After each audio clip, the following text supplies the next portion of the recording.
I was still chewing when he said it. My son-in-law leaned back in his chair and asked, loud enough for everyone to hear, "Is that useless old woman going to eat all the food again?" The clock on the microwave read 7:18 p.m. Someone laughed. A fork scraped. No one corrected him. I stood up slowly, folded my napkin once, and said, "Sorry." I wiped my mouth and carried my plate to the sink. My hands did not shake. I rinsed the plate and set it in the rack. The room kept talking. That night I did not argue. I did not explain. I went to bed at 9:42 and set my alarm for the morning. At 6:11 a.m., my phone rang. The caller ID said the bank. They asked to confirm a transfer scheduled at 6 a.m. They used his name, not mine. I said yes and asked them to note the time. The agent repeated the amount and the destination account. I asked for the reference number and wrote it down. By 6:26, a message arrived from him. Just 3 words. "Did you see?" I did not reply. At 7:03, I emailed myself the call log. At 7:14, I took a photo of the receipt book by the sink. At 7:31, I checked the calendar. Today was Monday. I made tea and did not drink it. I sat at the table where everyone had laughed and waited for the day to start. I already knew it would begin. The next morning, the bank called him before I had finished my tea. I heard his voice from the kitchen, sharp and confused, the way people sound when they expect a routine answer and receive something else. He repeated his name twice, then said he didn't understand. I stayed at the table and folded my napkin the same way I always did, slow and neat. He came in holding his phone, like it had changed weight. He didn't sit. He didn't look at me. "They're saying there's an issue with the account," he said. "They froze it." I asked which account. "The business one," he said. "The one I use for everything." I nodded once. I took another sip of tea. It had gone cold. He paced between the counter and the door, running a hand through his hair, then stopping as if he remembered I was there. "They want me to come in," he said. "Today." "What for?" I asked. "They didn't say," he replied. "Just verification." He left without finishing his breakfast. The plate stayed where he'd pushed it aside the night before. I cleared it after he was gone and washed it carefully, even though it wasn't dirty. At 9:14 a.m., my phone buzzed. A notification from the same bank. Not his branch. Mine. I didn't open it yet. By 10:02, his sister called me. Her voice was bright in a way that didn't match the question she was asking. "Is everything okay?" she said. "He sounds stressed." I said, "I thought it was work." At 10:41, his mother sent a message. No greeting, just a sentence.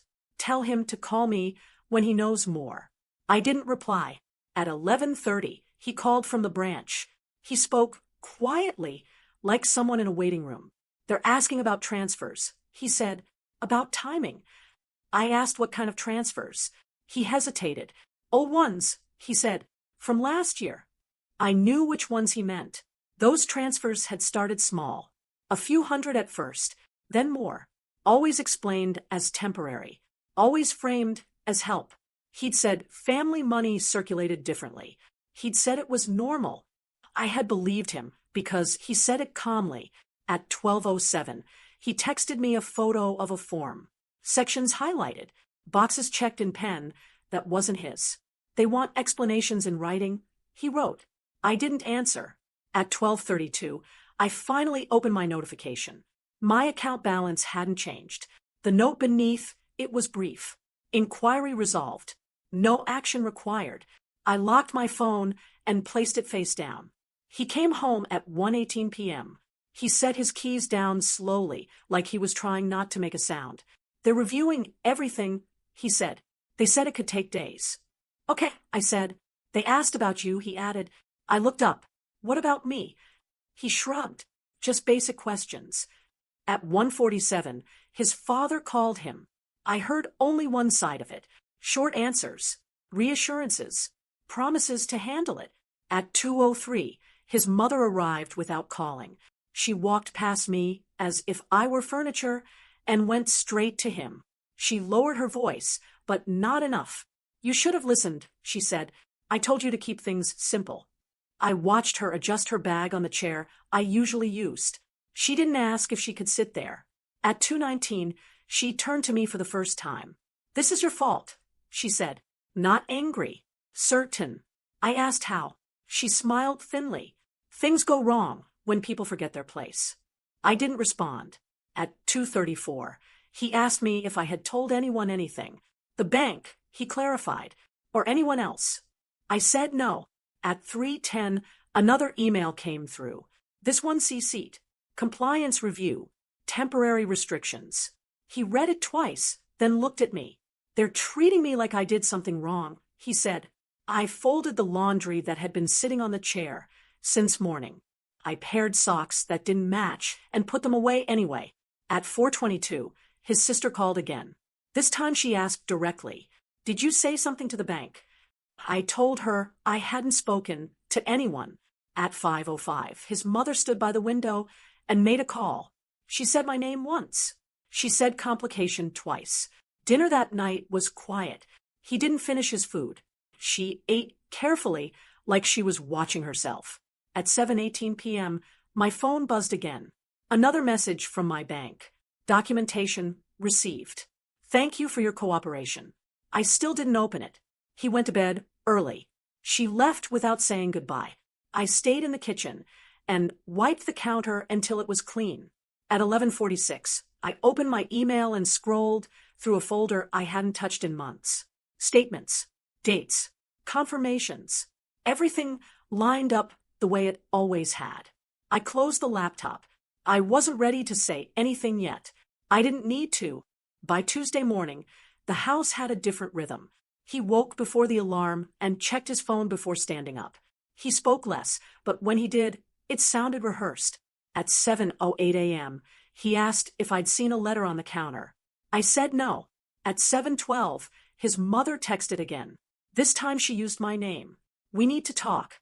Privately." I didn't respond.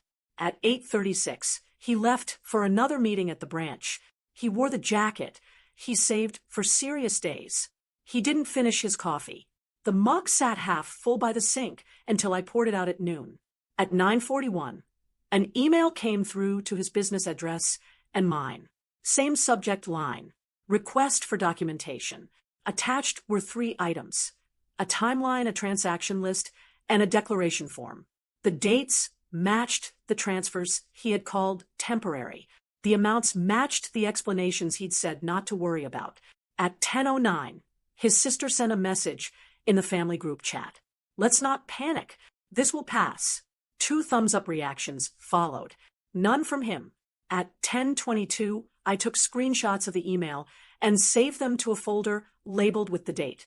I didn't add notes. I didn't rename files. I let the timestamps do the work. At 11:17, his mother arrived again. She didn't knock. She stood in the doorway and looked at the floor before speaking. "We need to be aligned," she said. "About what?" I asked. "About what you're going to say." She replied. I asked who. She smiled without warmth. "Anyone who asks." At 11:31, she set her bag on the table and opened it. Inside were papers folded into thirds. She didn't hand them to me. She tapped them once. "This is complicated," she said. "We don't need more complications." I asked if she wanted tea. She waved the idea away. "This is not the time." At 11:44, she said it plainly. "We have always helped you. You should remember that." I asked how. She gestured toward the house, toward the room, toward everything that had never been mine. At 12:02, she added, "He didn't mean what he said at dinner." I looked at her.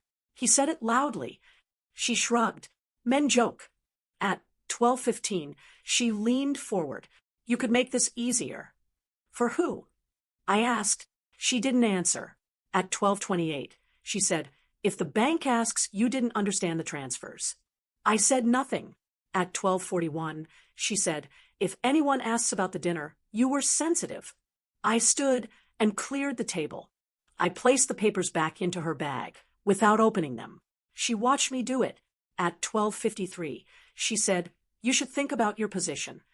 I said, "I am." She left at 1:04 p.m. At 1:27, his phone rang. He answered in the hallway. I heard my name once. Then the word control. At 2:18, he came back into the kitchen and sat across from me. He put his hands flat on the table. They think you're upset, he said. I asked who. My parents, he replied. They think you took the joke badly. I asked if he corrected them. He didn't answer. At 2:31, he said, you don't have to be involved. In what? I asked. In a review, he said. I can handle it. At 2:44, he added, just say you don't remember. I asked him what he didn't want me to remember. He leaned back and exhaled. You know what I mean. At 3:06, another email arrived. Meeting scheduled. Thursday, 10 a.m. Attendance required. Names listed. His. Mine. At 3:14, he read it and said, they don't need you. At 3:18, I forwarded the email to myself. At 4:02, his sister called. She didn't ask how I was. She asked what I planned to say. Just keep it simple, she said. We're family. At 4:19, I asked her to repeat that. She laughed lightly. You know what I mean. At 4:41, the bank sent another notice. Please confirm availability for Thursday. I replied, yes. At 5:08, he stood by the door and said, this could hurt us. I asked who us was. He looked at the floor. At 6:33, dinner was quiet again. He ate slowly. He didn't look at me. His phone buzzed once. He turned it face down. At 7:18, his mother posted in the group chat, let's remember respect. She tagged me. No one responded. At 7:52, he said, you could apologize. For what? I asked. He shrugged. For the tension. I finished washing the dishes and dried my hands. At 8:11, he said, you're making this bigger than it is. At 8:16, I said, I didn't schedule the meeting. At 8:22, he went to bed without saying goodnight. At 9:07, I opened the folder again. I added the messages. I added the screenshots. I didn't sort them. At 10:39, a new message arrived from his mother.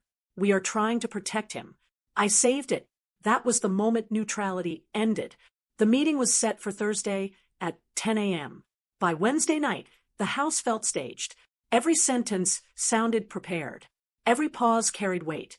At 6:12 p.m., he asked if I planned to attend. I confirmed. I said. He nodded, then said, you don't have to speak unless they ask. At 6:19, his mother called again. This time, she didn't soften her voice. We need to make sure you understand what's at stake, she said. For who? I asked. For my son, she replied. He worked hard for his position. I asked if the transfers were part of that work. She went quiet. Then she said, you're twisting things. At 6:33, she added, those funds were temporary. I asked why they weren't returned. She ended the call. At 7:01, an email arrived from the bank's compliance office.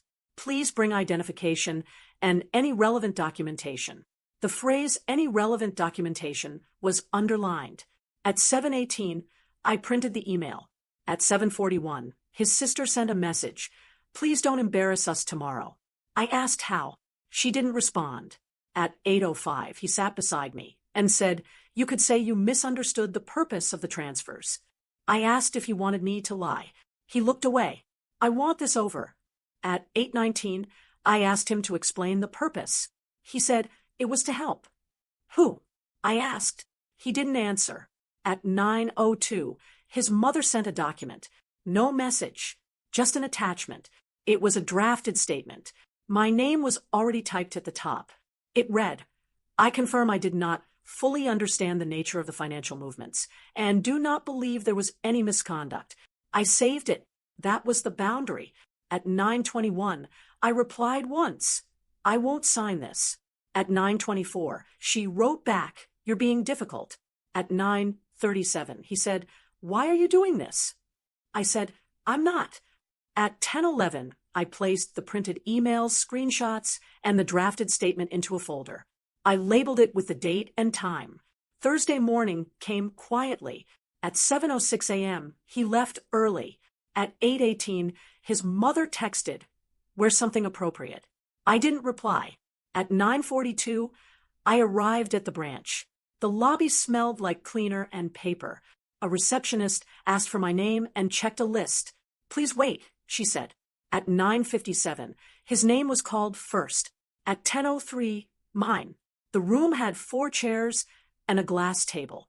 2 bank representatives sat opposite us. One opened a file. The other pressed record. "This meeting is documented," she said.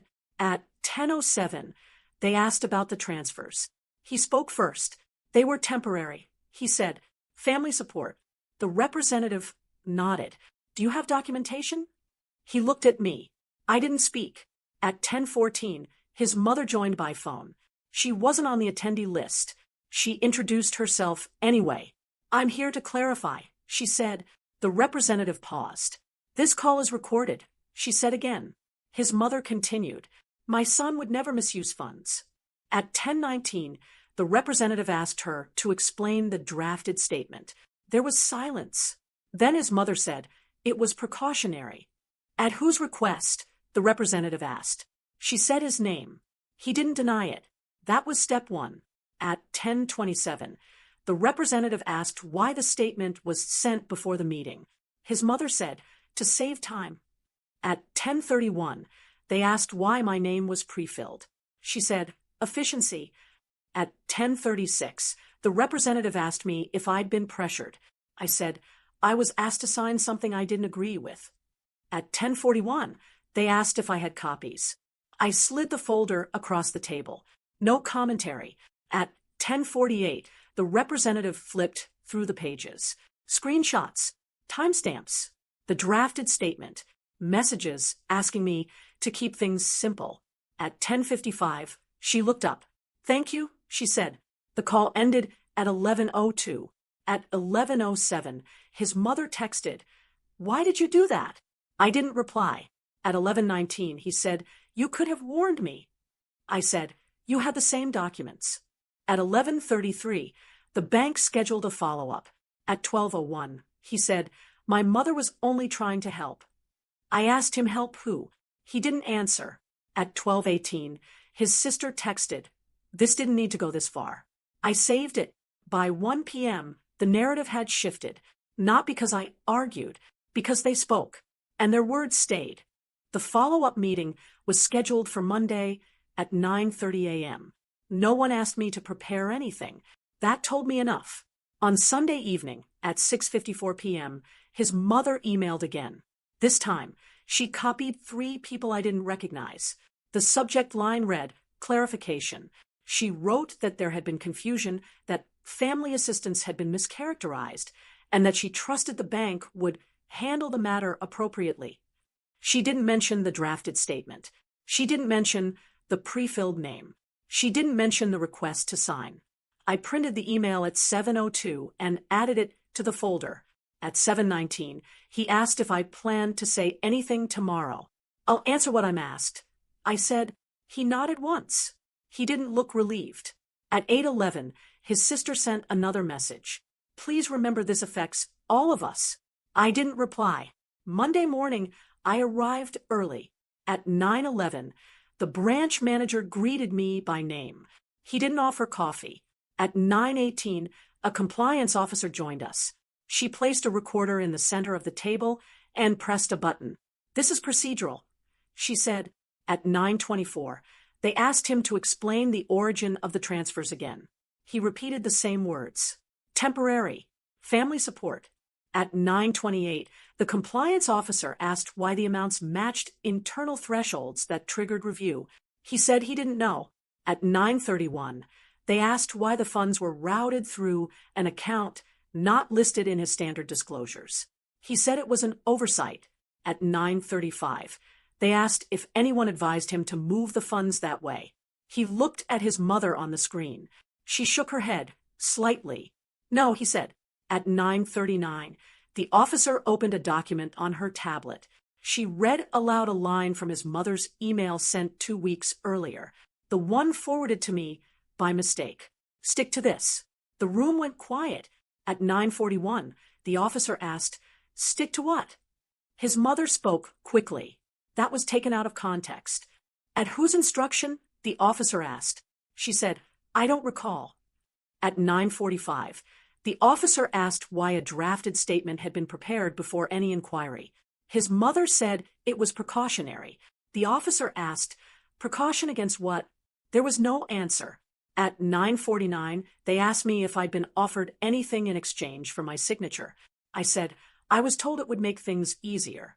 At 9:52, they asked who said that. I said his name. He didn't deny it. At 9:56, the officer read his message aloud. Take it. Use it. We'll say you needed space. She asked him if that message was accurate. He said yes. That was step 2. At 10:01, the branch manager asked why the transfers weren't reversed once concern was raised. He said he planned to. At 10:04, the officer asked why he hadn't. He didn't answer. At 10:08, they paused the meeting. At 10:16, we were asked to wait in the lobby. He stood near the window and didn't speak. His mother stayed on the call, but muted herself. At 10:41, we were called back in. The compliance officer spoke, slowly. We are initiating an internal review, she said. This includes temporary restriction of access. She looked at him, effective immediately. He nodded. At 10:46, the branch manager said there would be an audit trail. All communications, all transactions, all instructions. At 10:49, his mother unmuted. This is excessive, she said. The officer replied, this is standard. At 10:53, they asked me if I had any additional material. I placed one last document on the table, the email sent Sunday night, the one that tried to redefine the narrative. The officer read it and nodded. Thank you, she said. At 10:58, the meeting ended. No one raised their voice. No one accused anyone of anything. They didn't need to. At 11:12, his mother called me. I didn't answer. At 11:18, she texted, "You've gone too far." I saved it. At 11:26, he said, "I didn't think they'd do this." I asked what he thought would happen. He didn't respond. At 11:39, his access badge was deactivated. The security desk confirmed it without expression. At 11:52, an HR representative scheduled a meeting for Wednesday. At 12:07, his sister texted, "You've ruined him." I saved that too. By 12:30, the story they'd been coordinating no longer matched the records. Not because I corrected it, because the system compared it. At 1:04 p.m., his mother emailed the compliance office directly. She wasn't copied on the reply. At 1:19, she emailed me. This didn't have to be public. I replied, once. I didn't make it public. At 2:03, he said, "My parents are angry." I said, "I answer questions." At 2:27, he asked if I'd help him explain. I said, "Explain what?" He didn't answer. By evening, the house was quiet again. At 6:41 p.m., I filed the folder away. At 7:12, his mother sent one final message for the day. Families protect each other. I didn't reply. The system was already moving, and it didn't need anyone's permission. By Tuesday morning, the tone had shifted. No one said it directly, but the pace of messages slowed. Replies came later. Words were shorter. The confidence in them was gone. At 8:14 a.m., an automated notice arrived. His temporary access restriction had been extended pending review. No explanation, just a reference number. At 8:22, he forwarded it to me with one line. "Did you know about this?" I didn't respond. At 8:37, his mother emailed the compliance office again. This time, she included a legal consultant. The subject line read, "Request for clarification of scope." She asked what exactly was being reviewed, who had authorized it, and how long it would take. The reply came at 9:01. Standard language. Internal process. No timeline. She wasn't used to that. At 9:26, an internal memo circulated at his workplace. I didn't see it, but I heard about it later. Policy review. Temporary reassignment of responsibilities. No names mentioned. Everyone knew. At 10:04, he missed a scheduled meeting. The calendar still showed him as the organizer. At 10:17, someone else led it. At 10:42, HR rescheduled his Wednesday meeting to Friday. At 11:03, his sister called. I let it ring. At 11:11, she texted, "This is spiraling." I saved it. At 11:38, his mother emailed me again. Longer this time. Careful language. She wrote that families sometimes miscommunicate under stress. She wrote that intentions had been misunderstood. She wrote that reputations mattered. She didn't apologize. At 12:09 p.m., I archived the email. At 12:31, a mutual acquaintance messaged to ask if everything was okay. She said there were rumors. She said people were confused. I replied with one sentence. I answered questions. At 1:02, his access to one internal system was restored. Another remained locked. At 1:19, a compliance request went out asking for additional documentation. The deadline was 3 business days. At 1:44, his mother sent another message. We need to talk. I didn't answer. At 2:06, he came by without asking. He stood in the doorway and said my name once. He didn't sit down. They're treating me like I did something wrong, he said. I waited. They're looking at everything. He added, years of work. I asked him what he thought they'd find. He didn't answer. At 2:19, he said his parents were considering legal options. I nodded. At 2:27, he said, this could have been handled quietly. I said, it was. He looked at me then. You didn't have to keep records. I answered questions. I said again. At 2:41, he asked if I'd speak to his mother. I said no. At 2:58, he left. By Wednesday, the mistakes started showing. An email sent to the wrong distribution list. A document uploaded without redactions. A calendar invite canceled and reissued 3 times with different titles. At 10:22 a.m., someone from his department emailed me by accident. The subject line read, contingency planning. I didn't open it. I forwarded it back and deleted my copy. At 11:05, HR confirmed his meeting for Friday would include an external auditor. At 11:17, his mother called again. I didn't answer. At 11:26, she texted, we are trying to protect him. I saved it. At noon, an internal policy update went out. Mandatory disclosures, retroactive review, training sessions scheduled. At 12:44, his name disappeared from a project page. At 1:13, his sister sent another message. People are asking questions. At 1:49, a colleague he'd mentored posted a vague update about accountability. At 2:22, his mother emailed the consultant again. This time, she asked about defamation. At 2:47, the consultant replied. Carefully, cautiously, he suggested waiting. By Thursday, the silence was heavier. No calls, no visits, just notifications. At 9:06 a.m., a meeting invite was declined on his behalf. At 9:38, his office access was reduced to daytime hours. At 10:12, his assistant was reassigned. At 11:01, HR requested written responses to 5 questions. Deadline, Monday. At 11:34, he texted, they think I coordinated this. I didn't reply. At 12:18, his mother sent a draft statement. This one was different. Shorter, less certain. She asked if it looked reasonable. I didn't answer. At 1:07, the draft was withdrawn. At 1:56, an all-hands meeting was scheduled for the following week. At 3:04, a policy reminder was circulated again. By evening, the narrative they'd tried to manage was breaking under its own weight, not because anyone accused them, because processes don't care about intention. At 6:29 p.m., he sent one last message for the day. I don't recognize my life. I didn't respond. At 7:11, I made dinner and ate it standing up. At 8:03, I filed the last screenshot. At 8:27, his mother emailed one final time that night. We hope this ends soon. I archived it.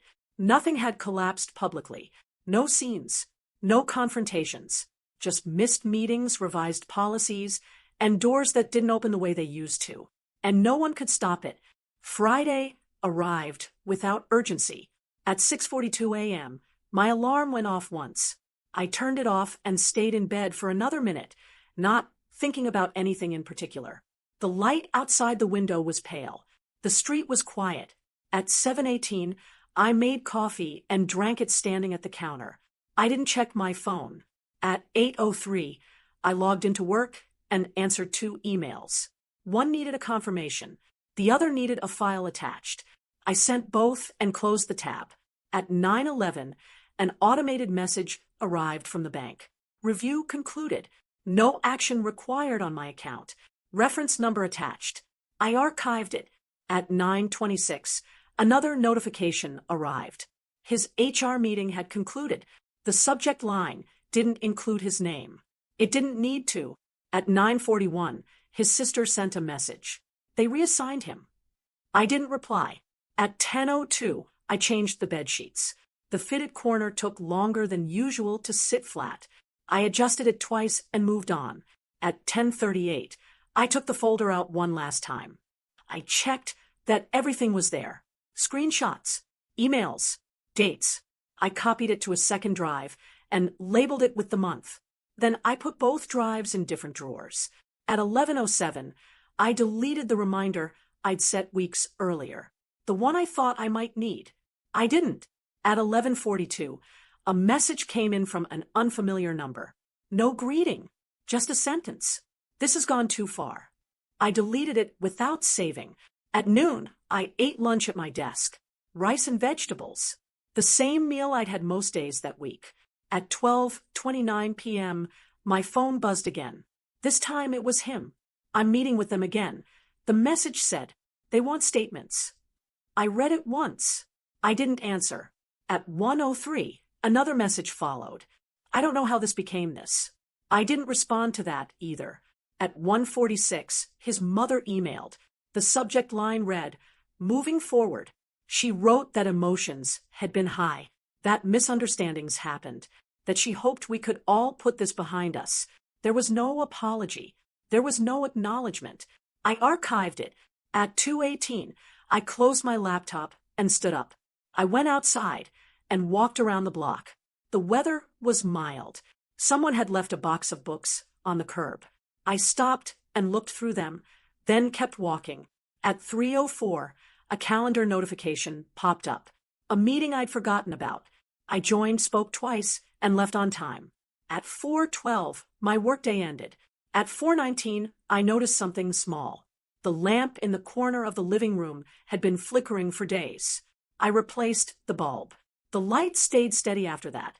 At 5:06, I moved a chair closer to the window. Not for any reason. It felt better there.